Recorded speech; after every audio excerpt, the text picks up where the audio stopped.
No, I don't think that I do. Okay.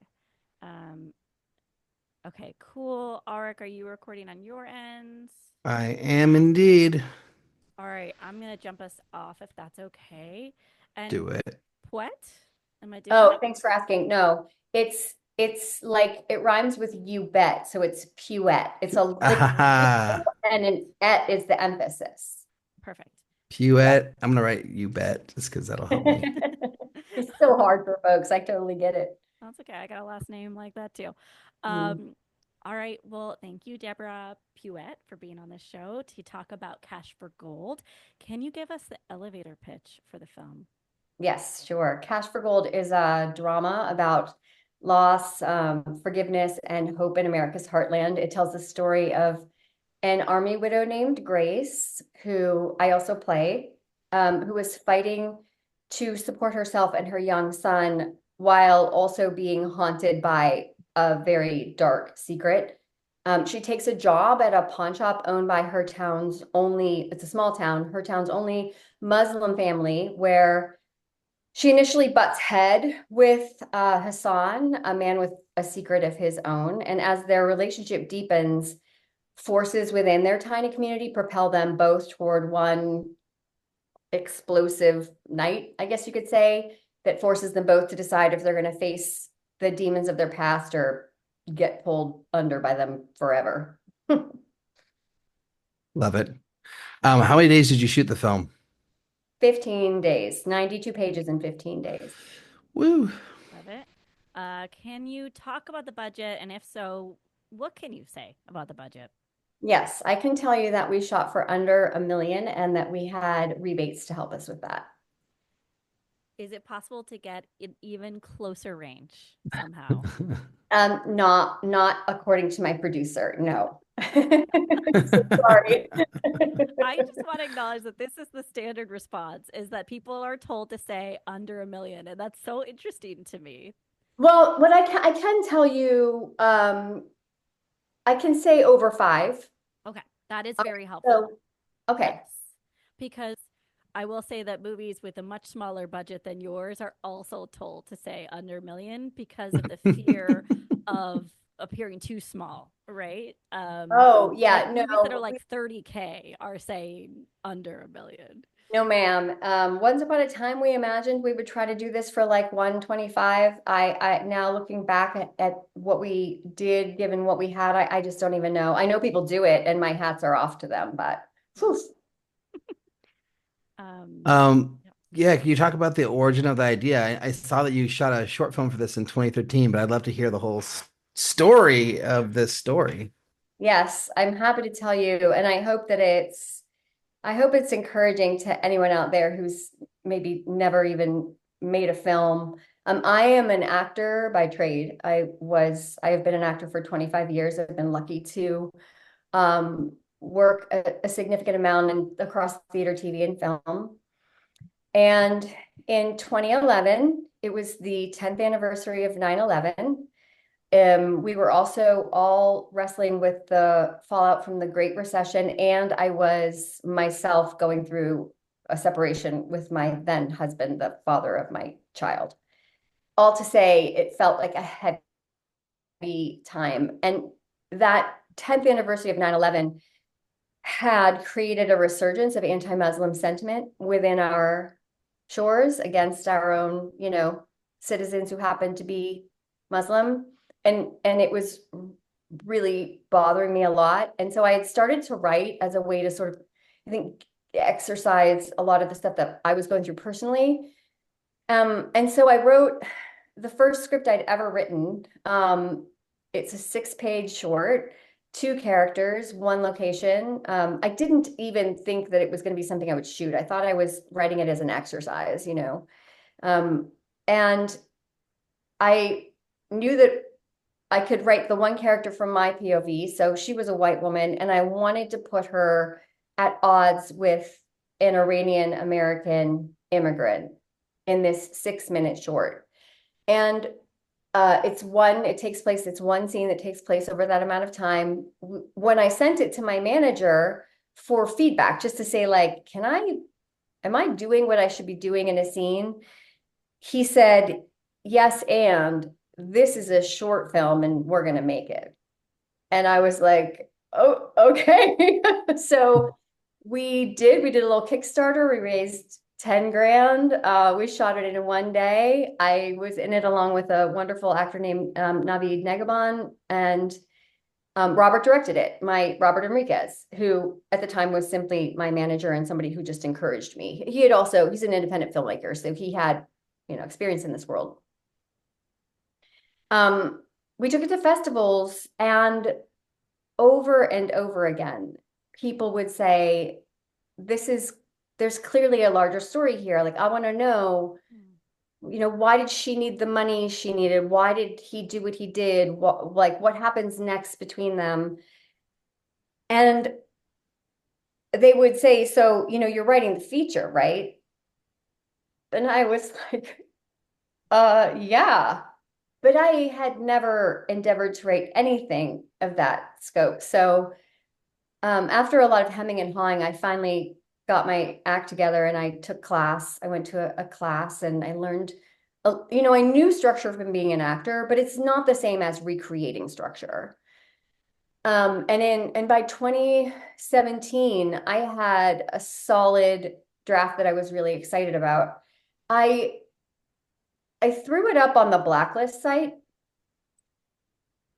For no other reason, but because I was naive enough to think that might be helpful. And it ended up actually being very helpful. For anybody who's familiar with that site, there's a scoring process. And if you score a certain whatever, you get more and more reads. And that happened. And my script ended up it was the first script being highlighted on their homepage in December of that year. And it just, Wow. I know that that's like lightning in a bottle and it doesn't mean necessarily anything, but to me, it gave me a lot of encouragement. And then actually, I was invited by Franklin Leonard's development people to come in and meet on it, which was also very helpful.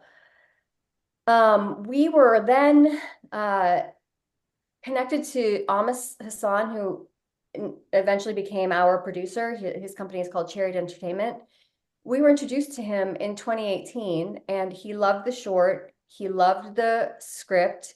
He wanted to take it in a slightly different direction. That's actually not accurate. He wanted to beef up my co-star's role, Hassan. Chariot's mission is to tell stories about Muslim people in the full scope of their humanity.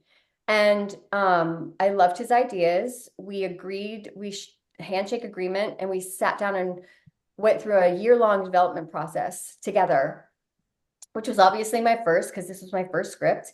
And Robert was involved in that as well. And over the course of that year, we shifted the script to basically what you see on the screen. So at that point, we thought, okay, well, we're going to try to make this movie. I had told him when we sat down for breakfast the first time, I said, listen, I'm so glad you like this project. I really like you. I just trusted him from the beginning. But I knew that I was going to star in this film. I had written it with that intention. Grace was written to my strengths.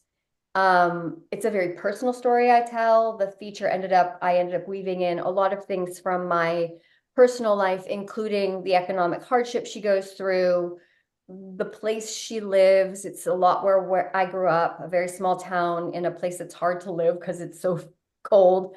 And also themes of addiction. I had lost a beloved cousin to a heroin overdose not that long before.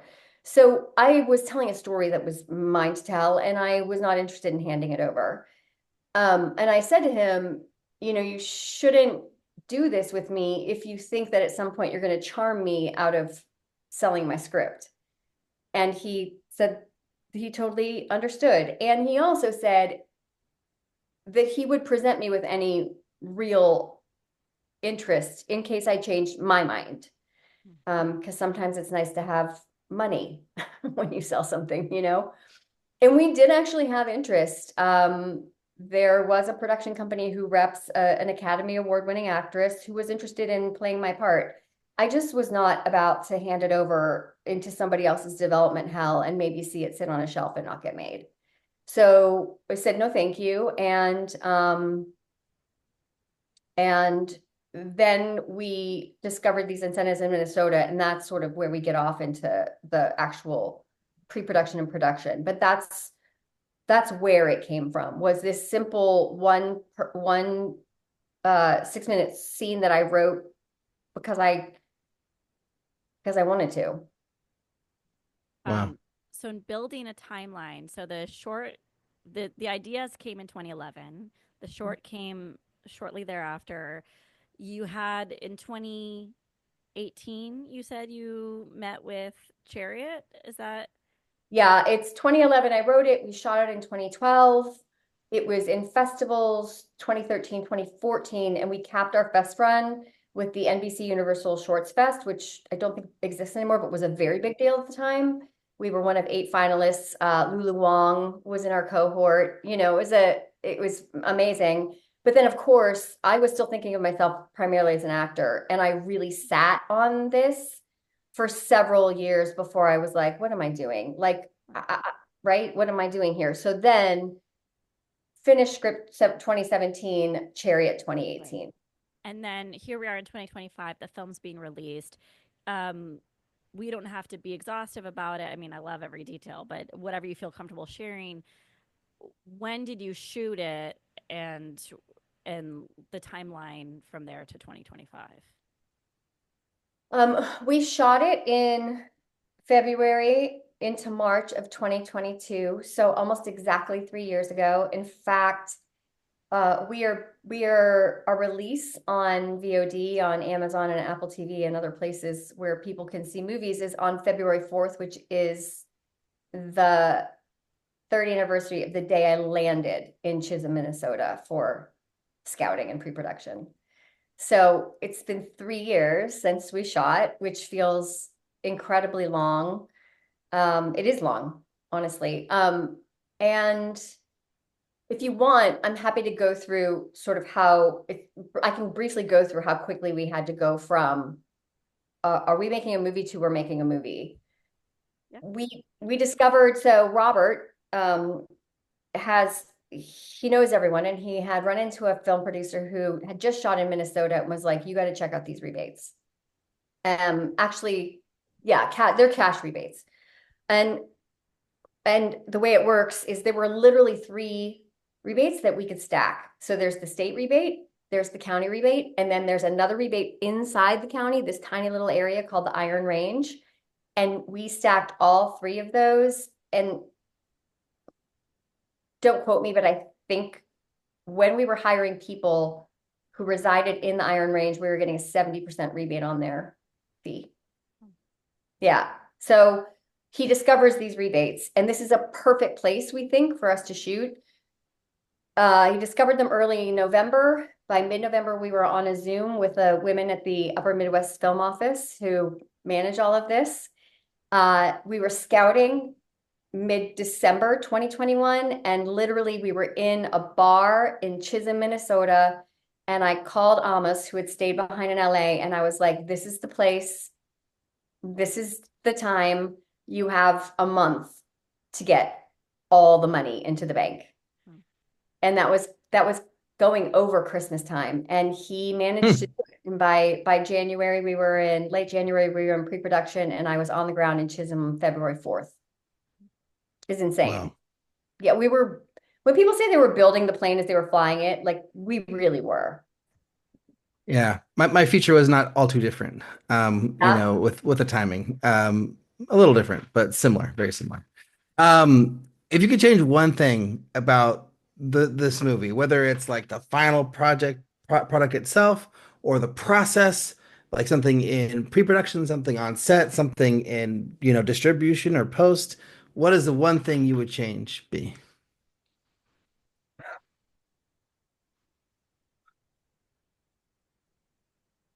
I think I would give us more pre-production. Um, I honestly can't believe how much this movie looks like the movie I had in my head. You know, people say there are three movies, the one you write, the one you shoot, and the one you end up with. The one we ended up with looks so much like what I imagined from the very beginning. So I feel grateful for that. And the stress of that almost non-existent pre-production period was so intense. And I was the sole writer, the co-director, and the lead actor.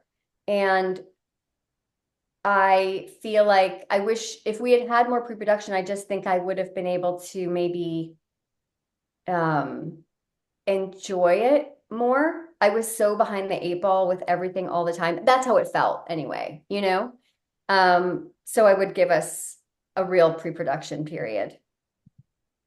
A, a big part of this, right, is Robert Enriquez and your relationship and the ability that you two have to manifest this project together. And it sounds like it was a really tight relationship. And I know I'm the one who was like, no, we only interview one person. But I would love to hear like how you met your manager and how you found someone who could be such a great creative collaborator, because we don't hear, I've never heard of a story where someone sends their short to their manager and their manager's like, let's keep going, let's make this, let's do this together. Like that is very unique to me. It is not lost on me how incredibly fortunate I am to have him in my life. I met him through a casting director who had seen my work here. I had auditioned for a few features through him. His name's Jay Scully. And he was like, hey, I know you're unwrapped. You should meet this manager. Is just Robert was just starting his company. And we sat down for breakfast and he was like, I gotta be honest, there's so many reasons I should not rep you. I had come to LA from Chicago as a mostly a theater actor. I did have my SAG card, but I wasn't 18, to play 15. Like I wasn't, there were a lot of people who were playing in their mid 20s at the time, and he was like, you're not us, like nobody knows who you are, but we clicked and he admired my theater work. And so we came to work together, and Robert is just one of those people who he hates to talk about stuff. He's like, let's just do it. And he is also a person who's like, you don't have to have all the answers, because even if you have all the answers, your product is never going to be perfect. And so he just does things. And he even I mean, God bless, and I kind of kick myself to this day, but he wanted me to direct that short. And I was still playing, I Wow. was still playing so small. I really was just thinking of myself as an actor and not somebody who creates things. And I was like, oh, but I'm acting in it, and like it just was. I wish now that I'd taken him up on it, but he did such a beautiful job with the short, which, testament to how well it did at festivals and what happened next. I tell people this all the time. Like finding your people is the most important part of your journey. And for me, if they aren't people that I wouldn't trust my child with, then I don't want to work with them. Oh God, that's a Literally, really high bar. Yeah. But there is never any question in my mind that Robert's interests are, his highest interest is for my best interest. I mean, he did not have to say yes to co-directing this feature. He had been attached as the director from the beginning. And it just became more and more clear as we were developing it. And, going through, even as we began, I can't remember when we decided that I would co-direct, but I just knew that my experience as an actor with actors and having been directed so many times, I felt so strongly that that combination with Robert's experience, technically, he had done this before, that I felt like I had something really valuable to bring. And I knew I'd be bringing it to set anyway. I knew I'd be constantly whispering in his ear, like, can you have, like, And so I got my courage up and I went to both him and Amos and I said, I think I should co-direct. And to their credit, both of them were like, we know, like, we think so too. So, yeah, I can't promise everybody who looks for a Robert will find them, but I think it comes from just continuing to do our best work. And I needed to be the engine who believed in myself. And then sounds woo-woo, but I attracted someone who believed in me too. And I believed in him, even though he was a brand new manager. I could have said no. I mean, you know what I mean? But I think you know your people when you see them. And that is absolutely the biggest part. The biggest puzzle piece of this entire situation is having Robert in my life. Yeah, if you run into those people, hold on, because they are hard to come by Yeah, for he's gonna sure. get so many submissions from actors, so it's crazy. So I'm curious, like you talked about how like, he was suggesting that you direct the short and you weren't ready. What allowed you to be ready to co-direct the short with Robert, or the feature with Robert, to all like 7 years later? You mean to feel ready? Yeah, and to make the decision to do it, to say like, hey, I want to, get behind the camera and I'm ready to take this on. Or was it something that you knew after the short was made? I think I knew after the short was made. I mean,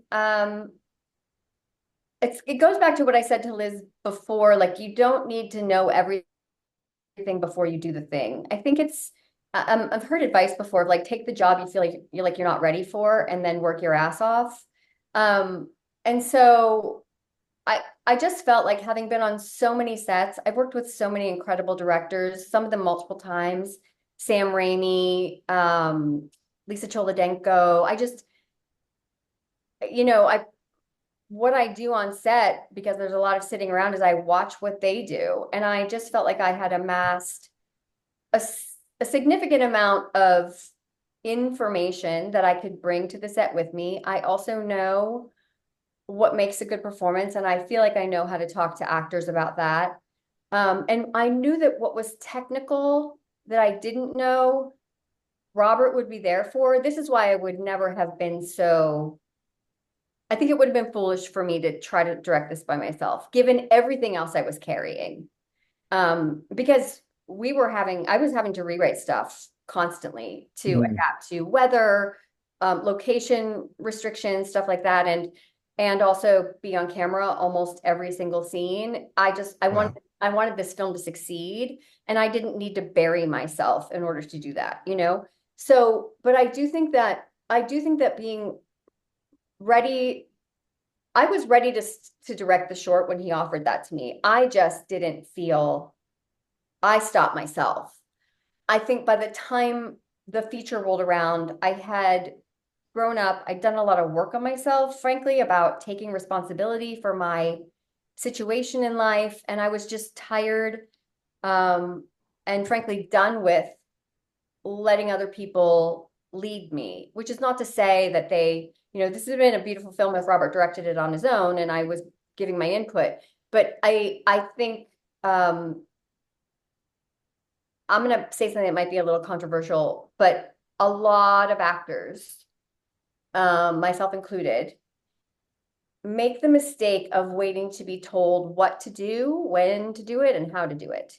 And I had outgrown that modality. And I was finally at a place where I knew what I wanted and I was going to go after it. And so doing things scared, doing things beyond what I've done before with no proof that I'm going to do it well has been a guiding principle of mine for the last probably, well, like eight, how many years is it now? When I really decided I was going to write a feature script, even though I had no idea what that meant. 2016 when I started that, so almost 10 years. This business will require of us to become the best versions of who we are if we want to get what we want. That's beautiful. I don't know what you can answer of this question, but I'm gonna ask it anyway. So you wrote this drama. Obviously, the short did very well. You paired and partnered with a production company who gathered the funds. Um, but a month to gather funds is no joke, and also for a drama, right? I understand. Um, I guess I'd be curious how much cast played into fundraising because you have a pretty prominent cast here as well, especially with Jo Beth Williams. Um, and if that wasn't a factor, was it just the relationship of it was Hassan, right? Of his relationships in the industry that allowed y'all to fund this film in like a month. Yeah, I can tell. I'll tell you everything I know. Amos is the Oh, producer. It's Amos, sorry, thank you. well, his last name is Hassan. It's Amos Hassan, but then it's confusing because my co-lead's character's name is Hassan, Yeah. So which he begged me to change, almost begged me to change because he's like, he seems so egotistical. I was like, we're keeping the name. Um, Casting is so interesting. Jo Beth Williams uh is in the cast largely because I think she's dreamy. She had played my mom on stage, so we already had a relationship. Interestingly, she actually gave us a chunk of money to make that short because that's when it was happening. Isn't that funny? But I just thought she was in my mind as I was writing this character. And I simply sent the script to her and she fell in love with it. Um, that she's the most well-known actor in our cast for sure.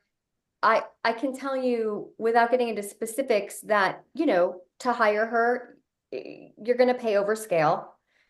Um, a lot of our actors, even the ones that people will recognize from like long stints on TV shows, did work for scale and without trailers and without perks. But if you're going to hire Jo Beth, she's not coming to Minnesota in the dead of winter to work for scale, even though she loves me. You know what I mean? Like, that's just not going to happen. And it wasn't something we asked. I will say, I, while I wasn't privy to the conversation with investors, I would be surprised if any of the actors moved the needle on whether they gave money and how much they gave. It was really the script and it was almost his relationship with them. This film is largely funded by people who are Muslim. Um, and again, like because I'm not a credited producer on this film. I was not in those conversations, but Almas has an amazing relationship in the industry as the head of Chariot for for representing Muslims in a positive light. He's a beautiful human being, and I'm certain that his reputation for that and his reputation in the community was a major part of getting that money so quickly. I think he had also been laying the groundwork prior, right? Like, I don't think this was the first time he had conversations with a lot of the investors. It was just the time when he said, okay, like um, now's the time to throw it on the cash. I want to talk a little bit about like, your experience shooting the movie because for me, shooting my first feature was like a deeply emotional and intense experience that I'll never forget. And I think I was a little bit more high strung during it than I wish I w was in retrospect. But yeah, just talk us through that. Talk us going into directing this feature and this project that you'd been working years and years on beforehand, like starting with the short. Just talk us through like what it was like going into the first like couple days of the shoot. Oh my God, it was so surreal. I honestly still think I haven't fully processed it. It what's been lovely about doing press like this is it's forced me to go back. I've been looking at like my calendar and my journals and making a timeline of what happened when. And I was under so much pressure because like I've already said, the 3 roles that I decided to take on, but then also because we were shooting 92 pages in 15 days and we did not have wiggle room. We were still shooting under COVID restrictions. We were testing 3 times a week. One time, everybody had to show up at the local pharmacy in Chisholm and test in person with a nurse. And then twice a week at home tests. That shoot lived and died on me not contracting COVID. We would have been sunk. The pressure of all of those things on top of each other. I think I just went into autopilot, kind of. I hope that I did have fun. Like, that's not to say I didn't. I had an amazing time. I had an amazing time. I just didn't have time to breathe. Like, I had to give you an example of like a day, I would get up at say 5. I would review the shot list for the day. I would, get the email from our assistant director. I would maybe find something that wasn't quite right, like where are the extras for this scene? Right? We Oh did man. stuff like that.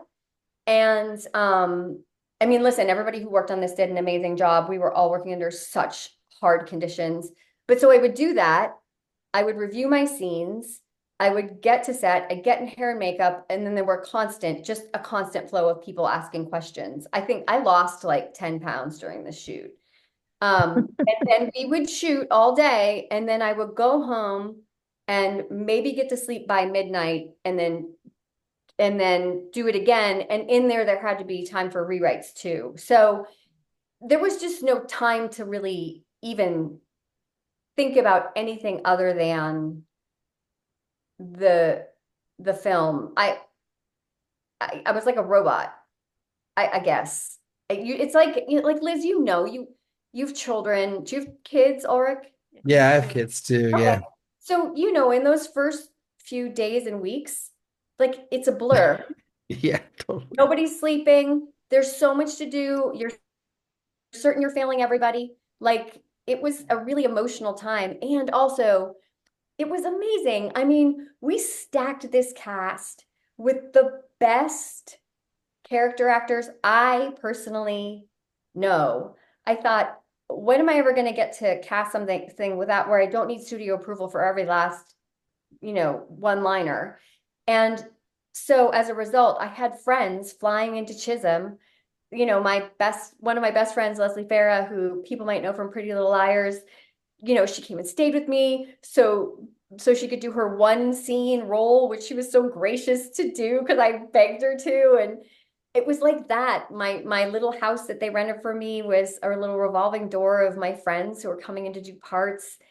And it was a dream, and it still feels absolutely surreal. Anybody who's thinking about doing this, like the more you can get done beforehand, the better. I mean, I was also coaching with my acting coach on weekends. I just didn't have really almost any time off. And also I was there with my buddy Robert, Amos was there. I was meeting all these incredible locals who are working on our film. It was a divine time that I don't know that I'll ever quite be able to put into words eloquently. We always leave distribution for last, and we never leave enough time to talk about it. And like for the next couple minutes, we're going to try our best to tackle. So much heart, so much time, so much thought was put into this film. What was the strategy for distribution? Was it festivals? Was it go straight to distributors?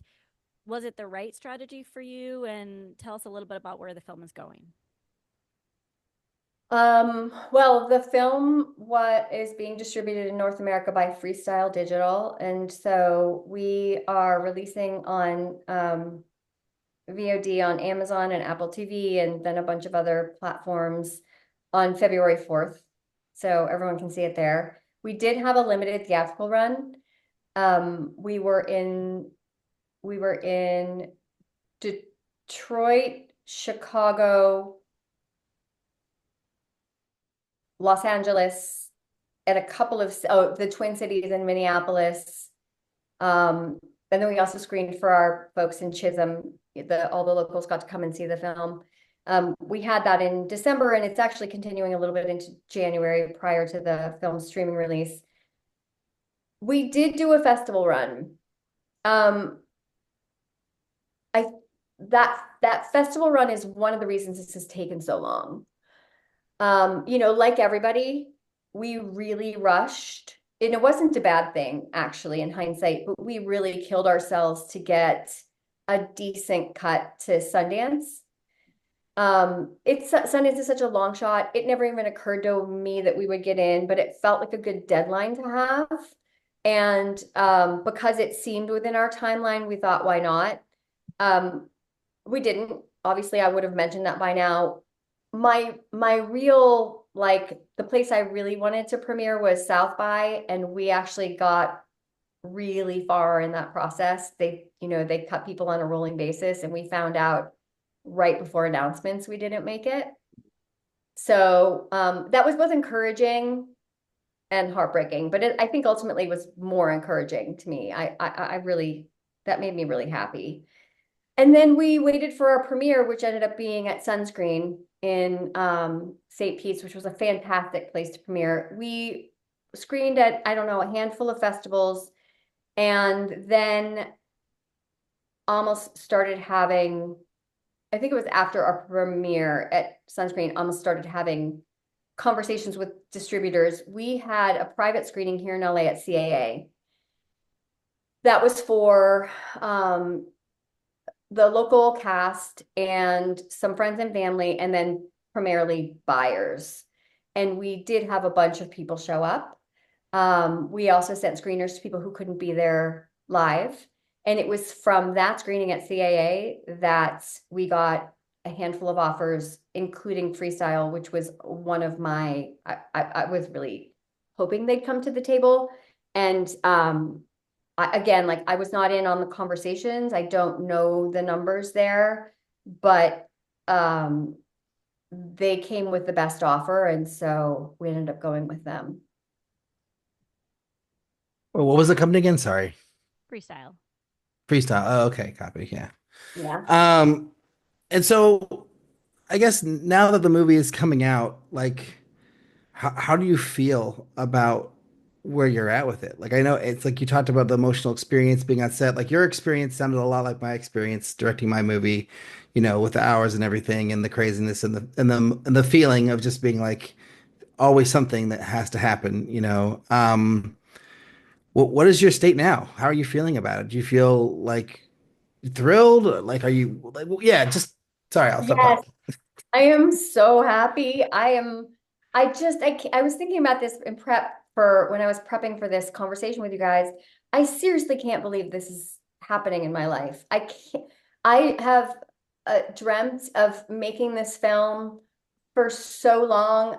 For anybody who like writes their year out in advance, I have years worth of planners where I'm like, this is the year we make Cash for Gold, and that it actually got made, that it looks like the movie I intended it to look like, that I'm in it.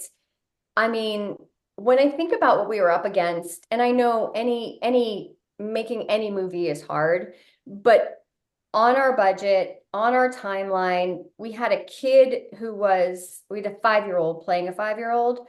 First time scripted content for him, 11 out of 15 days. And if you've ever shot with a kid, Oh, that was the biggest hurdle. Like, first time filmmakers, don't put kids in your movie. Like, I can't say it any clearer. I love his performance is amazing. Little Sawyer Gaka, who plays my son, he was incredible, this kid. And it's not his fault that the SAG rules are so restrictive. We lived and died on that kid's schedule every single day. And that was throwing another wrench on top of, we were in negative temperatures every single exterior we shot. Like, all of those things, I can't believe we surmounted them. I'm so proud of my team. I'm so proud and grateful that I had somebody who told me like we can do this together. And so I'm thrilled. You know, we're starting to get reviews. So far they've been great from outlets that I'm really excited about, but I know somebody's not going to like our movie. I know that's going to happen. I'm going to have to sit with that, you know. So it's nerve-wracking, but my family and friends, I think they may have started to wonder if I was a lunatic, you know, saying that I was going to do this thing, and now they actually get to see it. There is nothing there's just nothing like that. I mean, you both know that. When you get to finally show people, I did what I said I was going to do. I don't care. I honestly, the things, when I see the movie, there are things that I would change, but they're not major. And I just refuse to let them bother me because everybody out there who's made a movie is trying to make a movie. You know, it is an absolute miracle that it gets done. And so I'm just living in that right now. And I can't wait to make my next one. I can't wait. Love it. Wonderful. It is time for our final 6 questions. So I'll jump off with this one, and maybe they'll all become really familiar to you all of a sudden, Deborah. So, what's the first film you ever made? Interpret that however you like, and how do you feel about it now? The first film I ever made was the short film Cash for Gold. And I am still so proud of that little movie, and I can't believe the journey that it's kicked off. I mean, going from being like, I couldn't possibly direct this 6-page short to now all I want to do is write and direct. I wrote and directed my most recent short last year. It's a proof of concept for what will be my next feature. You know, that little short represents such a journey for me. Did you star in the new short too? No, I was Oh, really, wow. really happy to only be behind the camera on this one. Amazing. Yeah, there's a marvelous actor named Sarah Drew, who people might know from her many seasons on Grey's Anatomy. She stars in it. So next question, what's the best filmmaking advice you've ever received? Wow. Um, I think uh I think I'd have to say, like, figure it out.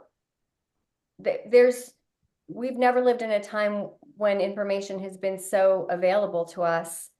And there really, I hate to say it, but there are no excuses. If you want to make a movie, there are no excuses for not figuring it out. It might not be exactly the way you want it to be the first time. Maybe you make your movie for 2 grand. I don't know. But like, if it's on your heart to do it, figure it out. What's the worst filmmaking advice you've ever heard or received or dispensed? Oh yeah. I was told many times that it was a terrible idea for me to try to star in this film because it would never get made, it would never get sold, it would all these so many people, including well-meaning people close to me. That was terrible advice. Do what you do people swear on this podcast? I've been really good about it, but I generally talk like a trucker. I would say like do what you fucking want to do. Why are we paying attention to what anybody else says? It doesn't make any sense to me.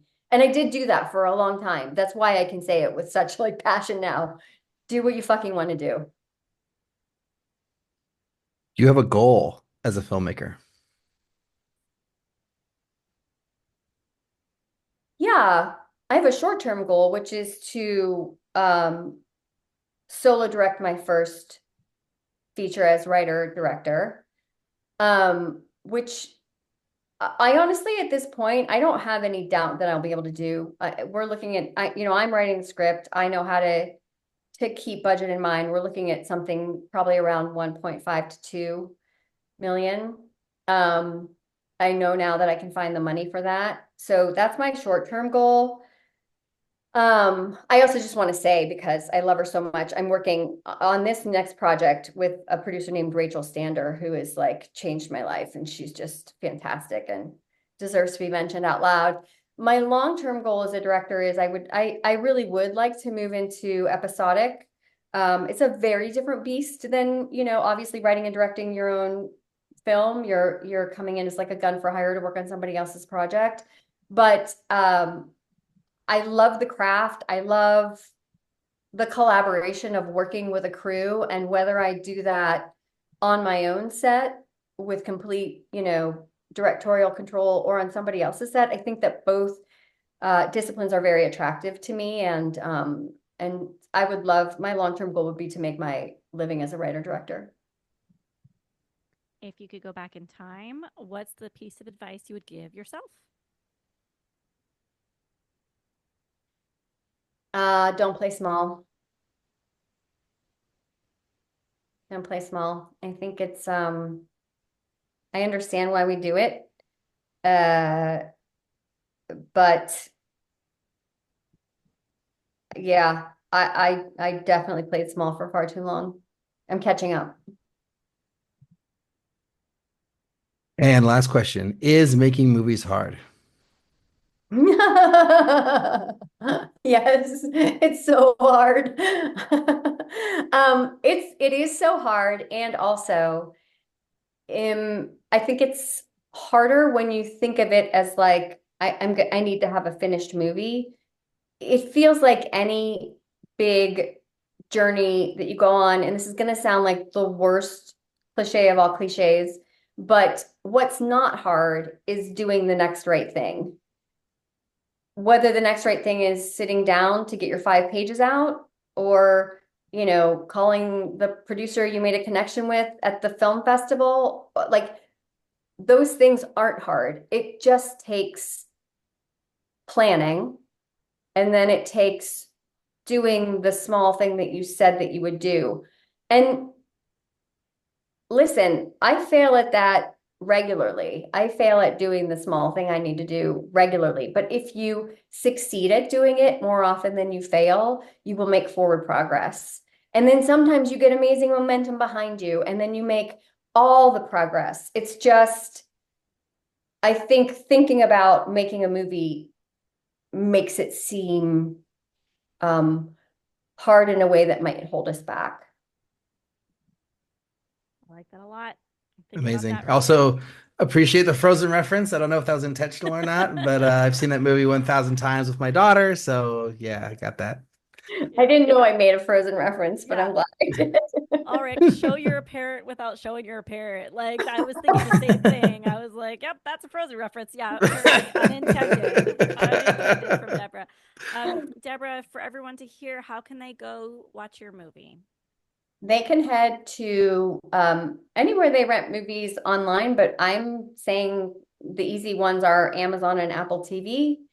We are, I think when this airs, we'll be out there tomorrow, and I hope people will like it. And I'd love to hear from them either way. I'm still early on the journey of doing this thing, but I have learned some stuff, and I love to talk to other people who are serious about doing it too, because right now, if there was ever a time when the entertainment industry needs fresh voices with interesting perspectives, it's now. Beautiful. I'm Amazing. gonna press stop here.